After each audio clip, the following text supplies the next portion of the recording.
High বন্ধুরা, তোমরা সবাই কেমন আছো?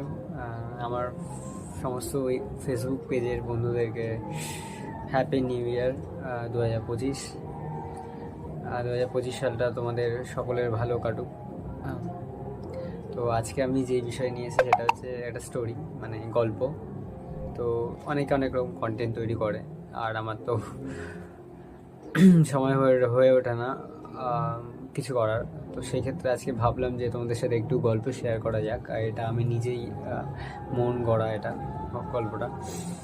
তো শোনো, কেমন লাগে অবশ্যই কমেন্ট করো, লাইক করো, ভালো লাগলে শেয়ার করতে পারো, না করতে পারো, সেটা তোমাদের পছন্দের উপর নির্ভর করছে।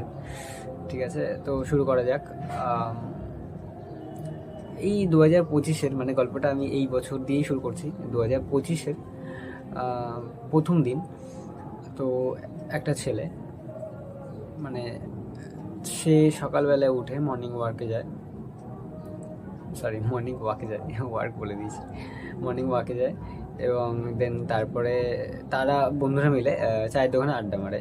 আর হ্যাঁ, অবশ্যই লোকেশন কলকাতার একটি মফস্বল টাইপ জায়গা।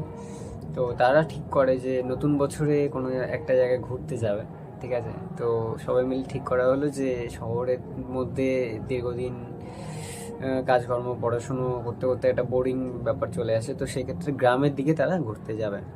ঠিক আছে, এবং তার মধ্যে একটা ক্যারেক্টার বলে রাখি, যে এই মেন কি বলবো, হিরো বলতে পারো, বা মেন যে ক্যারেক্টার আছে যাকে নিয়ে গল্পটা হবে, সে কিন্তু খুব, মানে সাসপেন্সে থাকে। মানে কোনো কিছু পেলে পরেই তুলে নেবে।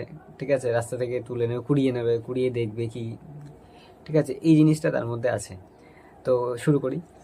তো তারা যথারীতি একটা জায়গা ঠিক করে নেয়। জায়গাটার নাম আমি এখন বলতে পারবো না, কারণ আমি অত ওরকমভাবে ভাবিনি। ঠিক আছে, যে কোনো একটা গ্রাম তোমরা ধরে নাও, যে গ্রামটা বলতে গেলে মুর্শিদাবাদ ওই দিকটা।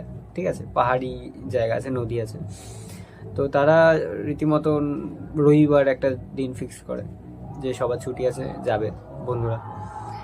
তো ট্রেনে করে সবাই 6টার মধ্যে শিয়ালদা পৌঁছে যায়, এবং শিয়ালদা থেকে সব লাগেজ রেডি করে তারা চলে যায় ওখানে। মোটামুটি ওই সকাল 9টা 9:30টার মধ্যে পৌঁছে যায় স্পটে। এইবার তারা খুব জার্নি করেছে, ক্লান্ত শরীর। তো তারা কি করেছে, ফ্রেশ হওয়ার জন্য নদীর পাড়ে গেছে, হাত মুখ ধোয়ার জন্য। ঠিক আছে, তো সেক্ষেত্রে তারা হাত মুখ